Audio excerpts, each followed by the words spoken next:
নেতা বানা পাঠা দিলেন, যাও যাও জেরুজালেম দখল করার জন্য। বাইতুল মাকদাস মুসলমানদের সম্পদ, বাইতুল মাকদাস দখল করার জন্য পাঠা দিলেন। মুসলমান ভার আমার, এবার হযরতে ওমরের নাম শোনার পর জেরুজালেমের সমস্ত জালেম গুলো, ইহুদি গুলো ভয় পেয়ে গেছি। এরা ডাক আবু উবাইদা, তোমাদের যুদ্ধ করা লাগবে না, তোমরা বিনা যুদ্ধায় আমরা তোমাদেরকে জয় ঘোষণা করে দিলাম, তবে বাইতুল মাকদাসটা তোমার হাতে তুলে দিব না। আমরা এই বাইতুল মাকদাসকে বিনা যুদ্ধে খলিফাতুল মুসলিমিন হযরত ওমরের হাতে তুলে দিতে চাই। আল্লাহু আকবার।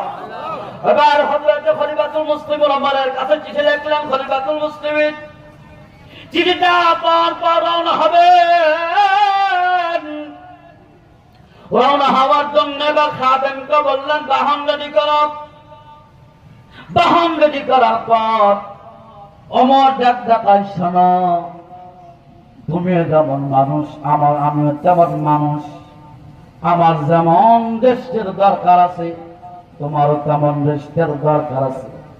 আবার আমরা মানুষ এই বলে আমাদের দেশের যেহেতু দরকার, আর আমাদের বাহনটা মানুষ না হলে কি হবে, তারও তো রেস্টের দরকার আছে না নাই?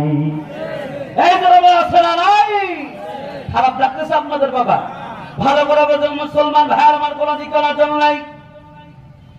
এবার আমার ডাকা, আমি যখন উঠে চলব, আমাকে তুমি উঠের রশি ধরে টেনে টেনে টেনে টেনে যখন জেরুজালেমের দিকে নিয়ে যাবা, জেরুজালেমের দিকে নিয়ে যাওয়ার পর কিছুক্ষণ যাওয়ার পরে তুমি যখন পরিশ্রমী যখন ক্লান্ত হয়ে যাবা, আমি তখন নিচে নামবো আর তুমি উঠের উপর চড়বা, আমি ওমর উটের রশি ধরে টানবো।